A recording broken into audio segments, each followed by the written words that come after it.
Alrighty, so it is 5 o'clock in the morning. Been thinking about how I wanted to make this video for the past few days, especially after I made the Facebook post.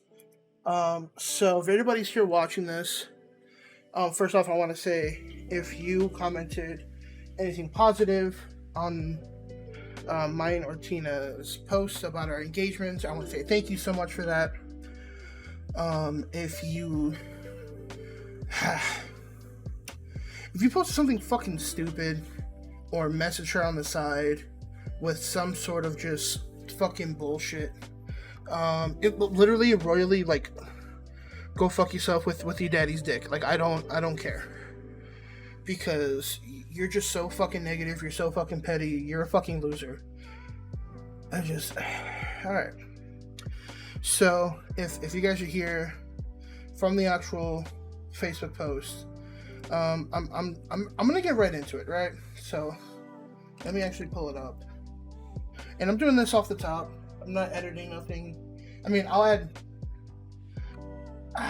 add music mainly because I don't like quietness, if that makes any sense. I don't like it when shit's quiet.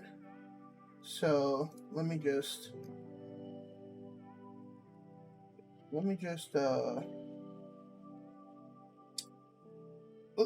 get down to it. So the main thing about this is a lot of the issues that we've been having as a couple is the fact that her family thinks so little of me, to the point where there is physical evidence of them talking down on me since we started dating.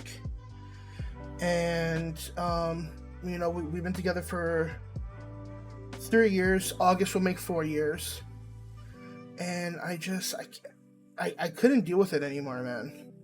It came to a point where I literally thought about breaking up with her because of her family and how they just treated me.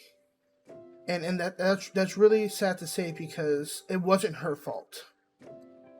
Now, mind you, everything that I say here, you can take it as slander, you can take it as disrespect. I really don't care. I'm telling you about my experience and what I physically went through.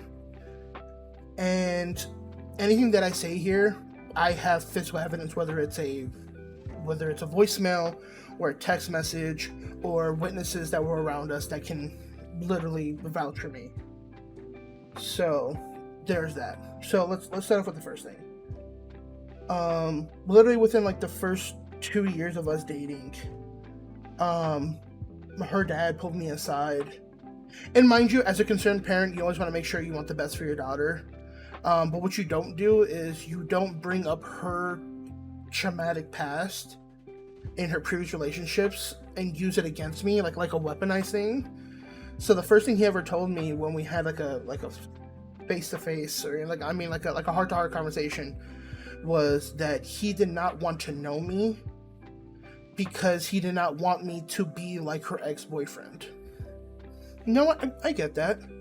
But the way how their relationship ended was so weird and so fucked up that I had to ask her what he meant by that, and I had to have her relive that experience. Which sucks, because I wanted to know what he meant, and I was highly concerned. Like, I wanted to know if he was abusive. So I know what not to do, because as the boyfriend in the situation, you never want to make that person feel uncomfortable. You never want them to feel unwanted or unloved or scared or anything. So we go with that, right? And I'm sorry, my apologies. And with that, being the boyfriend, and trying to make sure that you do look good in everybody else's eyes, you don't you always want to like go above and beyond. You want to take that extra step.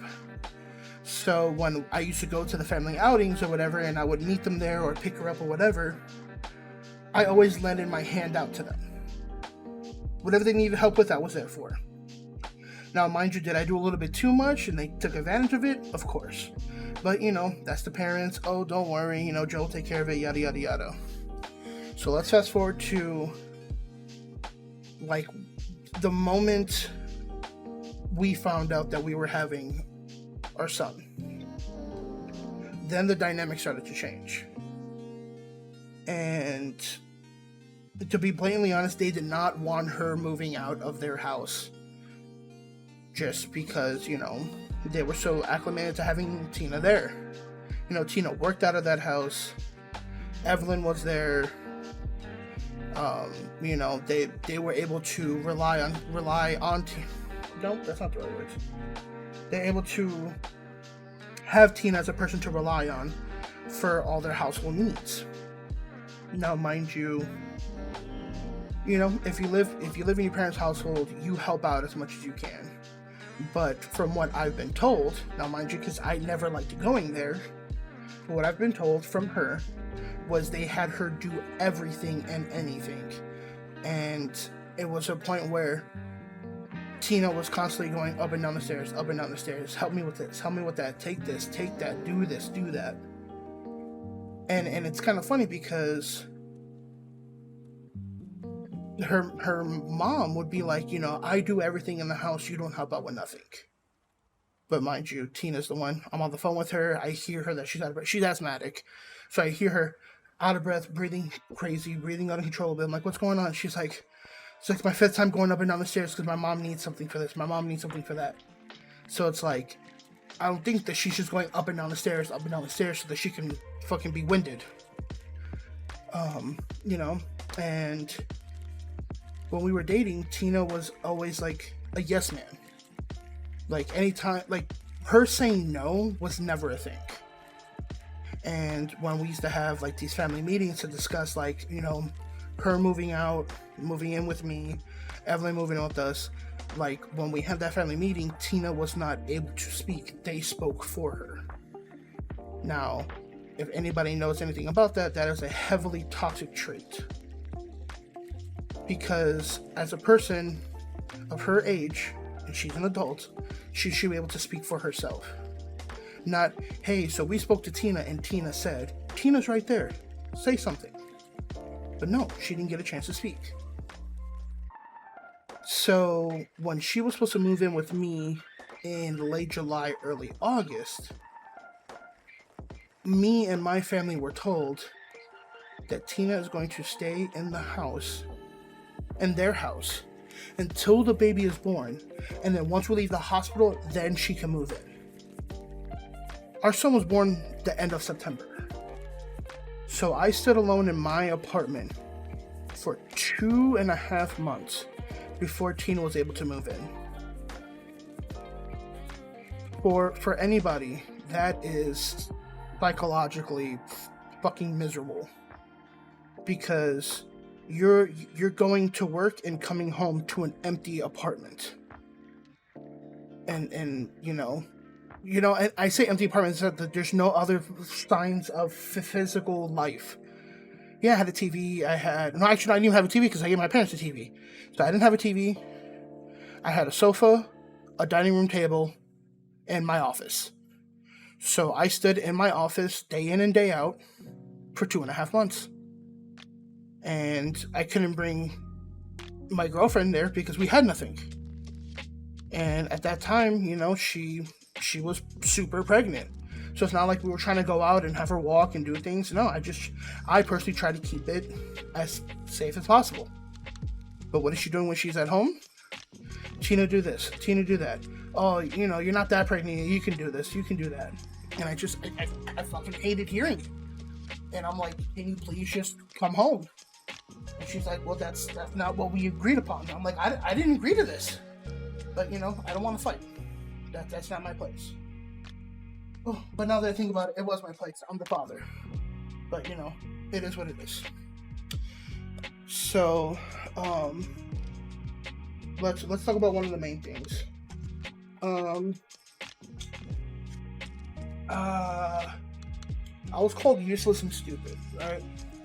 So, before even a full month that me and Tina were living together as a family, we talked to her parents and we're like, listen, we want to get acclimated to at least somewhat of a decent sleeping schedule with the baby before we have Evelyn move in, because she was in school at the time, right? Because of course it's the beginning of the school year, it's September, and I live in a second floor apartment, and I have some good neighbors underneath us. He's actually one of my friends on Facebook and on Twitch. Shout out to Game Tease. We let him know. I was like, listen, my girlfriend and my kids, you know, they're moving in. My son is just born. So if you hear some crying, whatever at night, you know, that's him. He's like, no problem. Don't even worry about it, bro.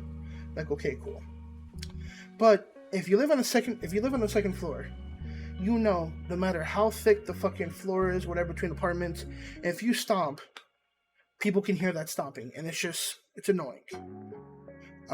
So when Evelyn used to come over, even during like the holidays and stuff, she'll get excited, she'll jump here and there, and I'll go, hey, you know, we have neighbors, we gotta be respectful, just please don't jump, or please don't stomp. And she got the hang of it. So, Tina's mom came through one day. I was like, hey, we have some stuff for her new room. Like, can we come upstairs? We're like, of course, you know, no problem. And, you know, her mom comes in with the box of stuff, and she goes, you know, here, Evelyn, look. And Evelyn gets excited and she starts jumping. I don't say anything. Tina goes, hey, Evelyn, you know, we talked about this, no jumping, no stomping. And her mother, like, stops what she's doing, stares at Tina, stares at me, and looks back at Tina and goes, why would you tell her that? And she's like, what do you mean? She goes, and I want to make sure I get the words right. She goes, why would you tell her to not do that? She's excited. She's a kid. And Tina's like, yeah, well, you know, we have neighbors. We have downstairs neighbors. Like, you know, they can hear the stomping. And she goes, I'm telling you guys, like, without even really thinking about it, she just turns to me, then goes back to Tina and says, I don't want Evelyn living here. You're stunting her imagination. You're stunting her freedom. She's able to run and jump in the house. I don't know why she can't do it here. And I kid you not, and I'm gonna put my mouth close to the microphone, like, for the dramatic effect. It's a fucking house. Of course you can run and jump in your own fucking house. This is a goddamn apartment. Have some fucking respect. But no, that's not. She literally wanted to fucking cause a fucking hissy fit. And I'm telling you, this is like Evelyn's like first handful of days. And she just looks at her daughter and just says the most blasphemous shit. The most disrespectful shit, right? And she's like, this is stupid. Who made this rule? And then that's when I stepped in. I'm like, well, this is the rule that I've had ever since I was a child, because all I lived were in fucking apartments. And she looks at me and she goes, well, that's stupid. You should really think about that before letting Evelyn live here. Did I tell her that she couldn't walk? Did I make sure that she had to crawl everywhere? No, just don't fucking stomp. You don't walk around day to day just stomping on the fucking ground. Like it's so dumb. And it made, like, once again, the baby was just born, and Tina was still in that phase where she could have, like, still been developing postpartum. So why the fuck would you go to your daughter and just tell her that her daughter can't live with us and that you don't want her to live with us? Like that's the evil shit. I'm sorry, I'm just getting mad thinking about it. So that's the start. That's in fucking September, right? So let's fast forward to Evelyn's birthday, which is in November. Mind you, this is still during the part of the pandemic, and they talked about having a birthday party for her. Well, Evelyn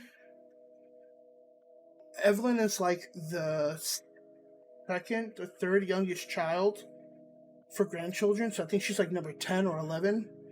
So my son JD is number 13. So you kind of got to put it in that order. So her birthday is in the middle of November, about a week or two before Thanksgiving. And they wanted to do this thing at this pottery place or whatever. They waited very last minute to try to call to get the stuff done. And when they planned the birthday, all of her people that she invited, which were mostly relatives, were all leaving for vacations and stuff.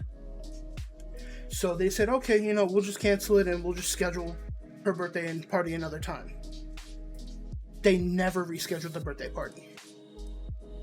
And, that really upset Evelyn. So I talked to my mom, like, listen, we have to do something. And, like, she literally did not have a birthday party. She barely had a birthday. So instead, they just, one night, they were like, oh, by the way, just bring her over. We have gifts for her. Which her birthday already passed. And, like, this is, like, weeks later. And it's like, why would you fucking do that to her? Like, this is just downright sad. And between that, it's like they already had an issue with me. So mind you, I am a new parent. Tina has been a parent for at that point going on 7 years. So I'm still learning things. I'm not used to having my significant other live with me, so we're just trying to figure some shit out. And one of the things that really pissed me off was the communication. There was a huge lack of communication at the beginning of our relationship moving in together. And Tina's parents would always last minute pay for shit or sign Evelyn up for shit and then tell Tina last minute.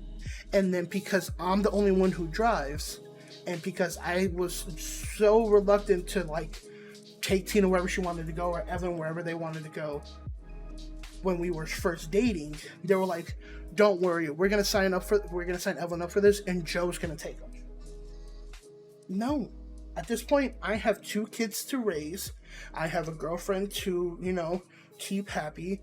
I have to work. I have to do all of this. And they would get mad when I say that I can't because I am working. Now, mind you, all of Tina's other siblings, they either have careers or they're like really high up in their profession or whatever. Me, I'm a 9-to-5 motherfucker. Sometimes I work overtime. Sometimes I work double shifts just so I can make the money to make sure that my family's okay. And they fucking hated that. Because they would have family events and I'm like, okay, cool, I gotta drop you off and I gotta go back to work. Well, why isn't Joe here? Why isn't Joe here? Why isn't Joe doing this? Why isn't Joe doing that? And I remember this one specific time. I got off of work and I talked to Tina. I said, hey, do we have anything planned? She goes, no, why, what's up? I said, I gotta go get a haircut. I have a meeting with my supervisors on Zoom tomorrow. I need to look presentable because when you work from home and the camera's not on, you let your beard grow, you let your hair grow out, you look like a fucking bum because you're not on the camera and you're stuck at home. It is what it is. She said, sure, no problem. Got it. So I leave, go get my haircut. I gotta wait about 30-45 minutes, to the seat open, get my haircut. Then I call Tina and I'm like, hey, I'm on my way home. Do you want some dinner? And I can hear that she's sad. And I'm like, what's wrong? And she goes, we forgot Evelyn's dance class. And I'm like, what do you mean? She goes, I forgot to ask you if you could take Evelyn to dance class because my parents couldn't. And I'm like, when was this supposed to happen? She's like, an hour ago. So, of course, I'm upset. Because if that was the case, I would have taken her to dance class and then just asked one of my friends to cut my hair and pay him a little bit more. It is what it is. Shit happens. And I'm like, okay. And I'm like, so what happened? And she's like, my mom got really mad at me and they yelled at me. I was like, fuck. All right. So, I get the food, spend time with them, wake up the next morning, Tina gets a call from her mom. And she puts it on speaker.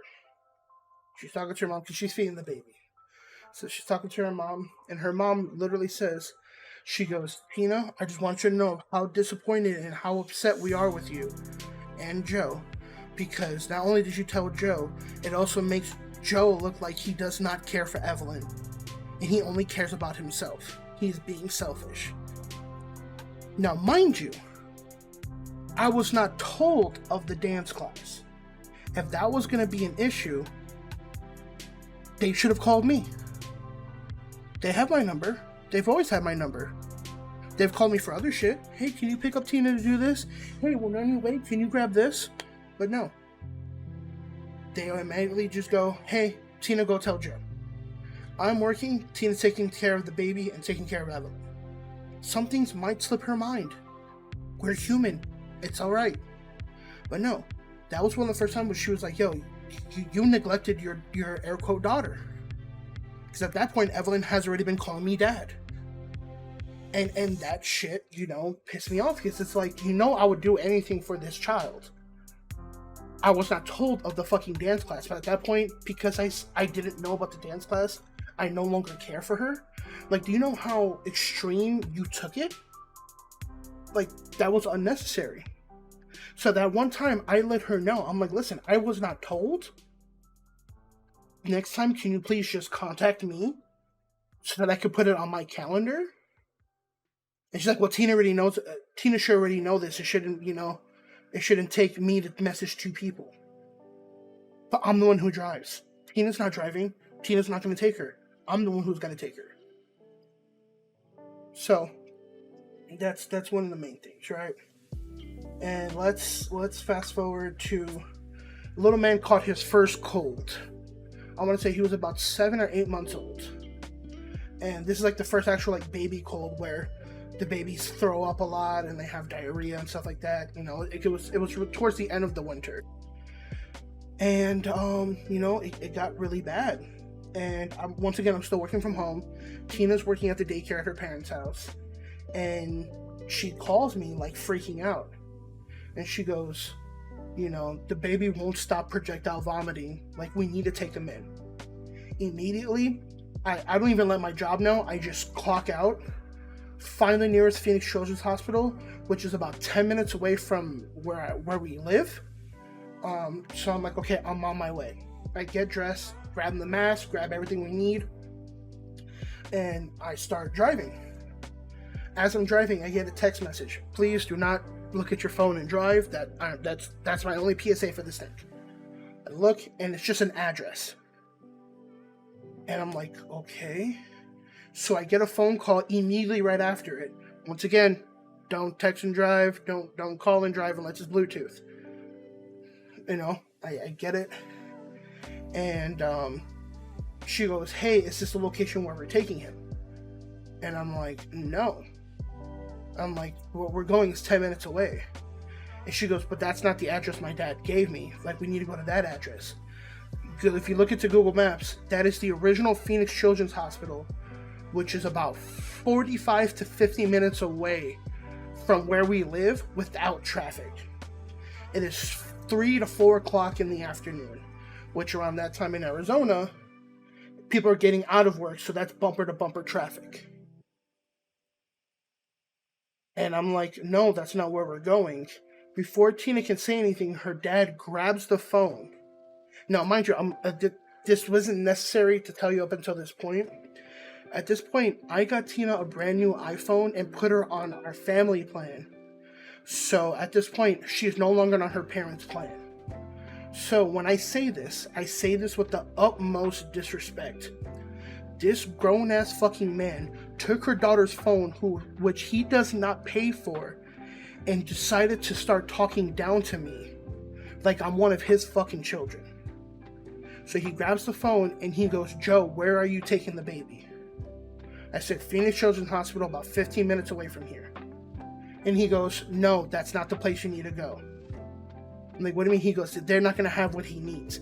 At this point, this motherfucker thinks that he's a goddamn doctor and he's a fucking pediatrician. That he knows exactly what the baby needs. Motherfucker, just because you work as like a receptionist or security for the hospital, I don't know what the fuck you do. But now you think you know what to do for my son. So I told him, I said, Dan, with all due respect, this is where I'm taking my son. And he goes, no, you're wrong. He's not going to get the help he needs there. And I'm telling you, it took every fiber of my being not to curse him out. Because at this point, I still need to be respectful. I always believe in the thing of respect your elders. But as you can hear from how I'm talking now, that nigga can go suck a dick. I don't care. And I swear to God, if you're listening to this, suck a dick. You don't talk to another grown man about their child and say that they're wrong for how they're trying to take care of their son. At this point, you know that he's projectile vomiting. If we were to hop on that fucking highway and he starts vomiting and choking on his own vomit, and if something would have happened to the baby, something would have happened to him. Point blank simple. Because now you just put your grandson in jeopardy because you were stubborn and wanted to go fucking 45 minutes when there's one 10 minutes away without any highways. And I'm telling you guys, like this, I was fuming from the soles of my feet all the way to the tip of my hair, just full of anger. But I kept my cool. Took my son, took my girlfriend. Evelyn stood because she had school the next day. We went to the Phoenix Children's Hospital. Unfortunately, it was only one parent per. So, of course, you know, she's the mother. He's on her health insurance, and I waited in the car for about a good 2.5 hours. They checked up on him. He just had the common cold, but for the babies, that's very, you know, can be very deadly. So that's another thing with, if I would have fucking driven that whole time, he could have gotten worse. Did what we need to do. We went on our way. So let's fast forward from there to Mother's Day, or the week of Mother's Day. So for some people who know, I've talked about it before. I talked about it on my social media.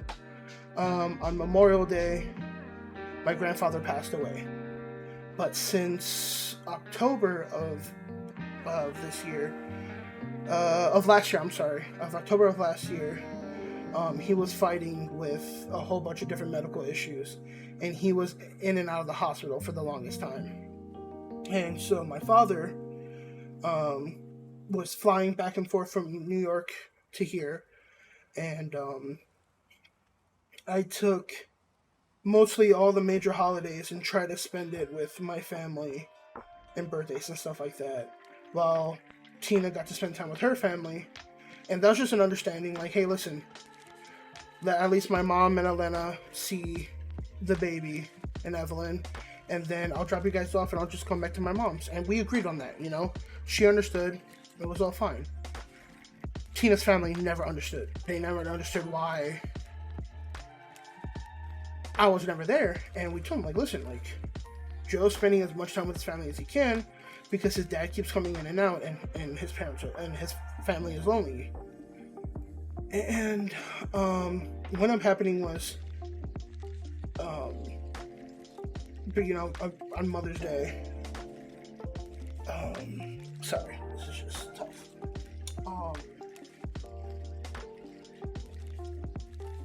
What ended up happening was,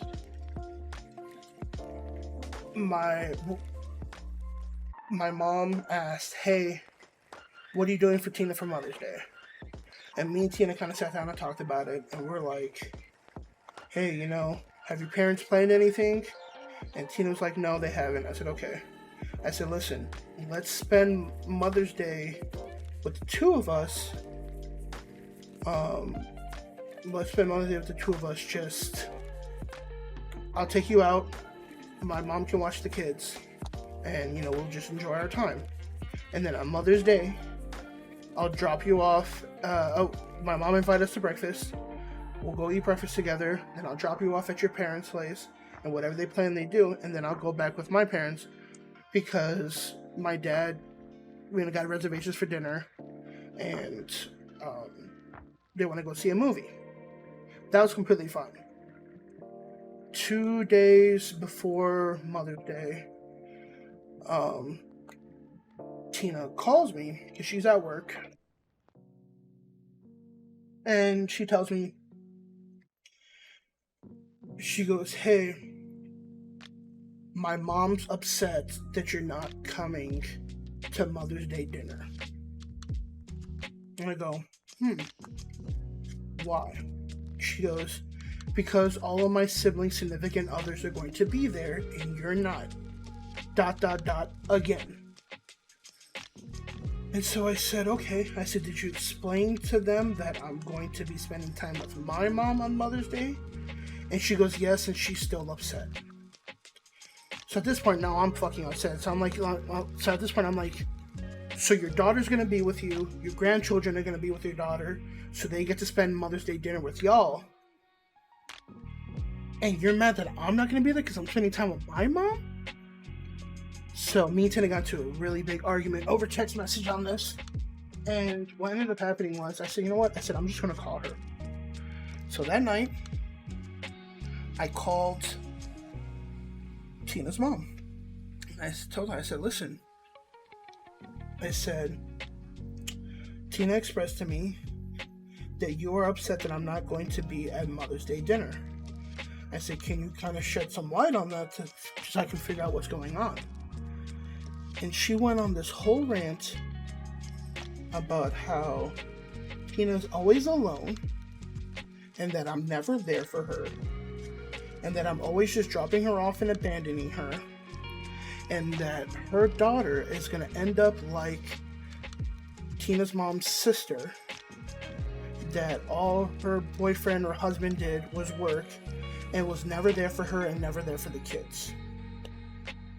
And I said, okay. I said, but did Tina tell you what I'm doing for her for Mother's Day the day before so that you have more time with her and the kids? And she's like, yeah. She goes, but that's not enough. And I said, how is that not enough? I'm taking another day out specifically for her so that it does not clash with anything or conflict with anybody else's schedule.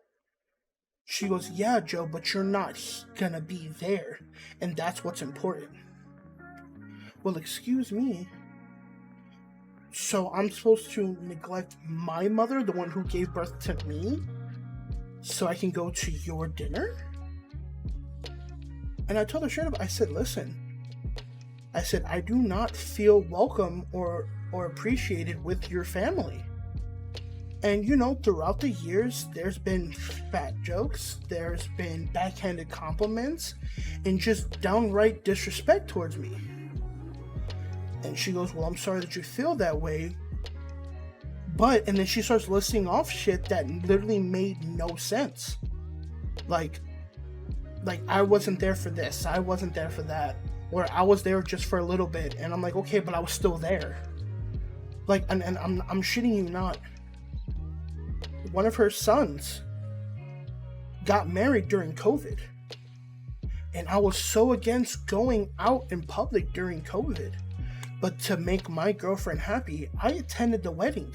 I stood for the ceremony and I stood for some of the dancing, and then I left. But I was in there for photos, I was in there for videos, I took photos with the bride and the groom. Like, that's all physical evidence, that's all out there. And you know what? The bride caught COVID. And some of the other people in the wedding caught COVID. So if I would have stood there longer, I could have caught COVID. I have my sister that I was her teacher during the pandemic. I could have gotten her sick right before she was able to go back to school.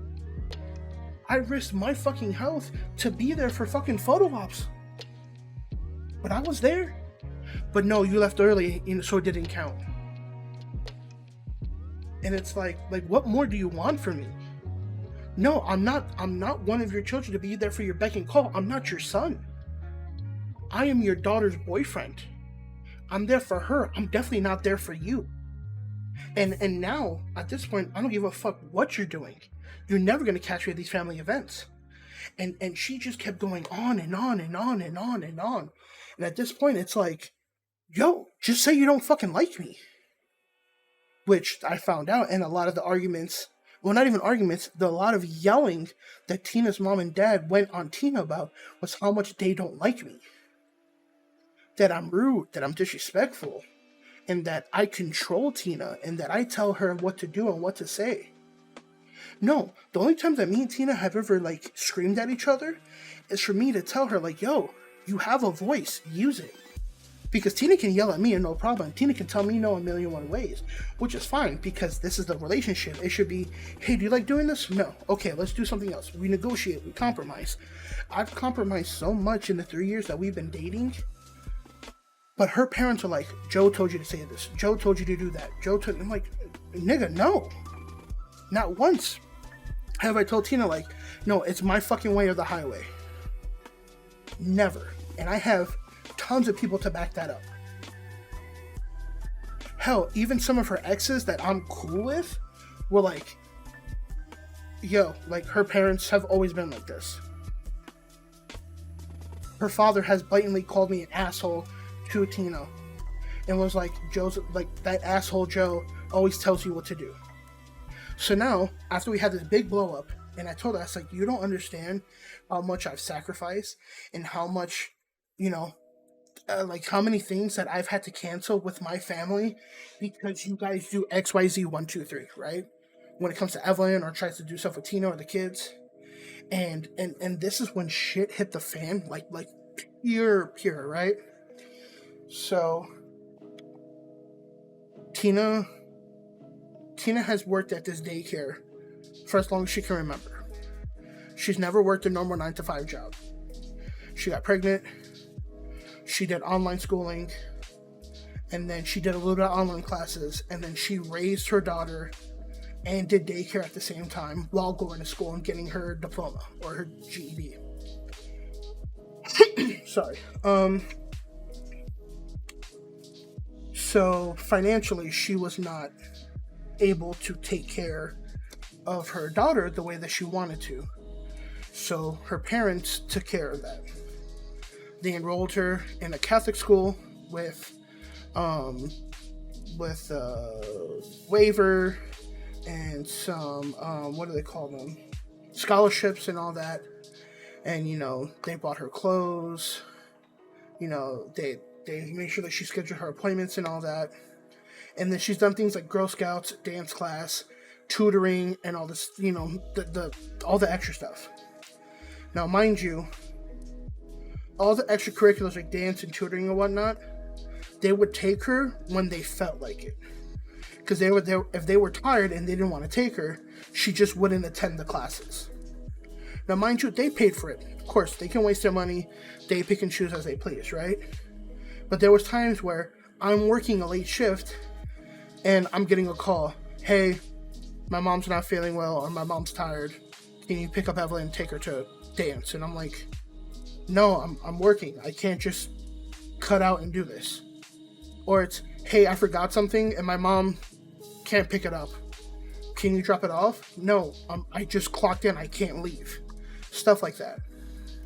So when we had our big blow up and I'm on the phone with her mom, it ended up with an agree to disagree because I told her at the end of the day, I will not be attending any more family events.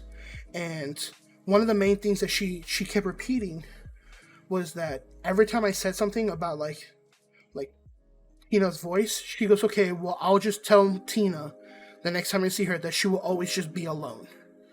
And I'm like, don't patronize your daughter. Don't disrespect your daughter. Because I am defending my girlfriend. I'm defending the love of my life. And she took that as, oh, so now you're telling me what not to say to my daughter. I said, yes. Because you're disrespecting her. You're not helping. You're making it worse. So after I get off the phone with her, I call my mom because I'm furious. I'm at this point I was so pissed off at her. I just said okay, fine, whatever, and I hung up on her. So then I call my mom and I'm talking to my mom about it, and my mom was like, you know what, good for you. You finally stood up for yourself. You stood up for Tina, because it took so much to not say anything. And we still have this text message. Her mom sent a text message saying, the way how Joe spoke to me, was extremely disrespectful. And because Joe always feels like that we keep Evelyn for so many things and we don't share her, whatever, we're just no longer gonna take her on the weekends, or she's not going to dance class, and we're not taking her to this, we're not taking her to that anymore. And you're uninvited from Mother's Day dinner. So the rest of that whole conversation that we had about me not attending now means, you know what? Fuck everybody and fuck you. You're no longer invited. And Tina breaks down into tears. And she's like, what did you do? Now my mom hates me. So now I'm frustrated. And I'm trying to fix this and I'm trying to figure things out. And I call my mom again. And my mom has to like calm Tina down and reassure her. That's like, listen, it is what it is. You know, you're more than welcome to spend time with us. We'll rearrange our plans, yada, yada, yada. I was like, no. I was like, this is Mother's Day. I'll take care of her. Like, I got this. Don't worry. Now, mind you, Tina never really had a lot of money to begin with. And me as being, you know, the father, the head of household, the breadwinner, I made sure that I took care of all majority of the bills and get everything up and running. So Tina used the most of the money that she had and bought her mom and all her sisters Mother's Day gifts for this dinner, so that every single one, it was personalized for every single member of the household, every mother in the household, and they would open it together and get this nice bundle, right? So now she looks at the gifts that she just got from Amazon, and now she's crying even more. And I'm like, holy fuck, I gotta fix this. Well, it started off with just, you know, her being uninvited from the dinner, and then other shit in regards to, you know, no dance class, no tutoring, you know, Girl Scouts or whatever. And at this point, we already talked about it. It's like, it is what it is, you know. So that Saturday, we drop off the kids at my mom's, and the moment we get back on the highway, her mom texts her again and says, you know, me and your father have been talking and discussing, and we found out exactly how much we spend on Evelyn with everything, including school. And she goes, we spend over $2,000. So at this point, I'm like, wait a second, you put a price on your granddaughter, exactly how much you spend on her? Like she's a fucking item? Like, my granddaughter is worth $2,000. And so she goes into that text and she goes, we decided after this year we will no longer be paying for Evelyn's schooling, her tuition. So if you want her to continue staying at that school, you guys need to pay this amount. So now Tina starts crying again.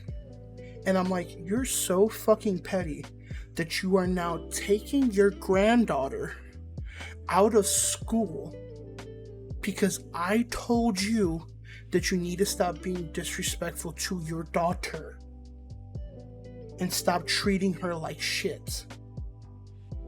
So you punish your daughter by punishing your granddaughter. Does that fucking click in your mind? And at this point I say, you know what, fuck it, we'll take her to public school. It is what it is, you know. And so I calm her down, get everything, you know, and we go on the rest of our day like nothing. We just go. Mother's Day comes and goes. We end up staying home. We watch whatever movie she wanted to watch. I cooked her a nice dinner. We spent time with the kids. Wished my mom a happy Mother's Day. We did all that. A few days runs around. Oh, Mija, I'm so sorry, you know, it's just, Joe got me really upset, and I can't punish, you know, Evelyn, you know, she is my world, she is this, she is that. And at this point, Tina's like, you know, apology accepted. Because at the end of the day, that's her mom. She doesn't want to keep fighting with her mom. I get it. Fast forward like a few days later, or like a week later, every single day that Tina's there, her mom and dad remind her of how much of a horrible person I am, and how controlling I am, and how manipulative I am. And now we're at Father's Day, and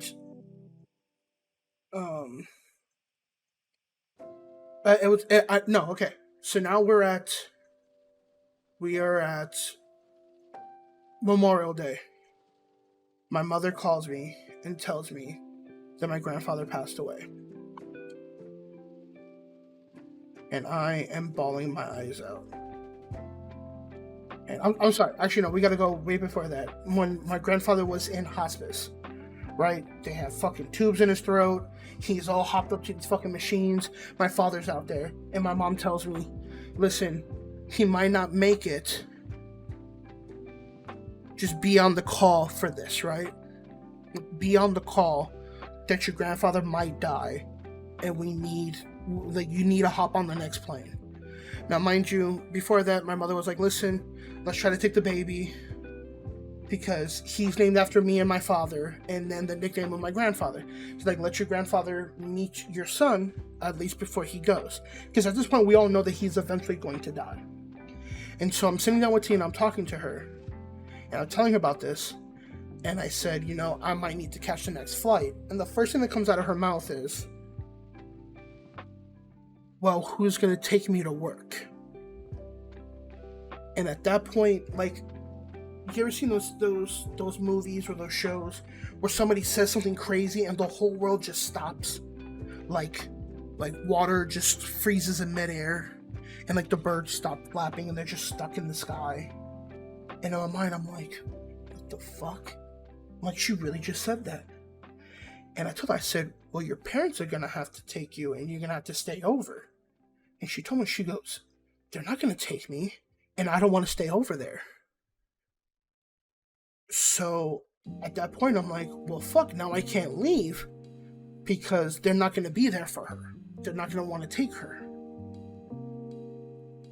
And that made me realize, holy shit, I'm not going to be able to see my grandfather because Tina's family doesn't want to help her. And I'm like, okay. So I called my mom later. I'm like, listen, I'm not going to be able to go. And then we found out, at that point, it kind of the worlds collided in the sense of well, he's in hospice. Only one person's allowed to visit. Nobody under the age of 17 is allowed to go. And I'm like, okay, that's fine. But when my grandfather actually passed away, I booked the next flight. And I had to ask my friend to pick up Tina and the kids and take her over because they literally did not want to pick her up and take her. It actually fucking happened. And that's when I'm like, holy shit. And it just ended up happening that the time that I was leaving, Evelyn was going on a Disney trip with her cousins. So it was just Tina and the baby. Which at that point it made it a little bit easier. But I'm there, I already buried my grandfather. I didn't bury, we already went to the funeral. I said goodbye to him and all that. And I'm sitting in my grandfather's living room, because I stood in his old apartment the whole time I was there. And I get a text from Tina, because they just got back. Her parents and Evelyn just got back from Disney.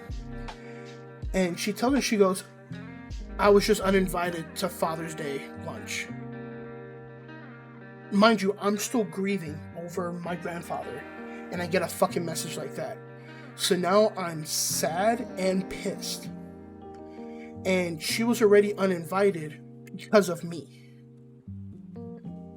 And I'm like, what the fuck does that have to do with me? Once again, I wasn't going to go, so why does it matter? And I'm just like, well, fuck it, it's my day anyways, so let's just do something together. So now we're gonna fast forward again. I'm home now, and Father's Day is 3 days away. And then she tells me, she goes, listen, I was re-invited, can I still go? I'm not gonna fucking tell her no. I'm like, yes. I'm like, but we have plans, so you need to let me know what time you're done so that I can pick you up, and then we spend the rest of the day for me, because it's my Father's Day. And technically, since the baby's born, this is my first official Father's Day. Because yes, Evelyn calls me dad, but I am not legally her father yet. So this is exactly my first Father's Day. And, Tina gets into the car and she's upset. And what happened? Her mom, her dad, and one of her sisters ganged up on her. Because at this point, I told Tina, I was like, listen, I'm like, with what's going on with your family, I don't want to take you to the daycare anymore. Like, I'm the one that wakes up every morning and takes you, and they talk shit about you all day, and I'm like, I can't do this anymore. I was like, I physically cannot. It hurts me every day to drive you. And Tina was like, I understand. She's like, I've actually been wanting to step away from it as well. Just take the kids that I have, yada, yada, yada. And mind you, one of her sisters has cancer. She has cancer for a while. It's been an ongoing battle.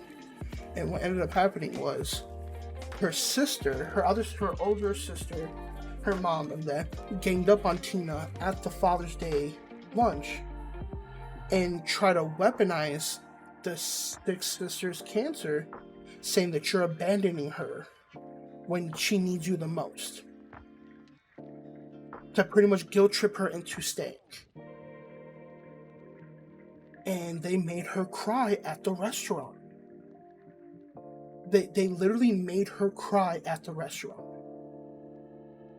And I was so fucking, like, dumbfounded on this. Like, it's the day for your husband and your dad. Why would you attack somebody about this? And I'm like, this is so fucking, like, wild. And I just, it's not, at this point they're calling me toxic. They're saying that I'm controlling her. Like, it's the same shit over and over and over again. Because her mom opens up her mouth and just spews out this fucking bullshit. And I couldn't do it anymore. At that point, I told her, I was like, I am completely done. And the icing on the cake was the fact that she had random people that the family knows or whatever, like, get this false information, and now every time I want to go pick up Tina or do something, these people were giving me these fucking, like, nasty looks. So they're just spreading this information to people who don't need to fucking know. Mind you, it's not true, but it's also not their place to know the fake shit. And it wasn't up until about a few weeks ago where I laid my foot down. And at this point, I'm like, listen, we're done with you. And mind you, this is something that Tina's wanted to do for a while. It's just to speak her voice. Like, no means no, enough means enough. And we typed out this full thing. And we were like, listen, we don't want to do this anymore. We're tired of fighting. We're tired of arguing. And I don't want to do this anymore. And this is Tina sending this to her mom. And her mom replied back with, we will respect Joe's wishes. As once again saying that I'm the one who told her to say this. And at that point, I was like, yo, what the fuck? And the sister that ganged up on her on Father's Day texted her on the side and was like, listen, you need to speak up for yourself and for your kids. Think about the safety of your children. So I'm saying this now because I know one of you motherfuckers is going to watch this video. You guys need to fucking quit it with saying that I'm harming my children. Because the next thing, there's going to be some slap of paper coming down your fucking way for defamation. Okay? Because at this point, you are saying that I am a toxic person and that I am controlling my family like some fucking puppet master or some tyrant. And I've already looked into it. I have way more than enough evidence coming from you, your family, and from everybody else. Enough is enough. You have controlled your sister for too long. And now that she has a voice, you guys do not appreciate that she's finally having a backbone and saying no to things. Because every time she tries to say something, you guys talk to her like she's stupid. And I refuse to let people do that to her ever again. And you know what? You all know my address. You know where to find me. Enough is enough. And by the time she has my last name and Evelyn has my last name, you guys have no fucking say in whatever happens to them ever again. Because she is her own person.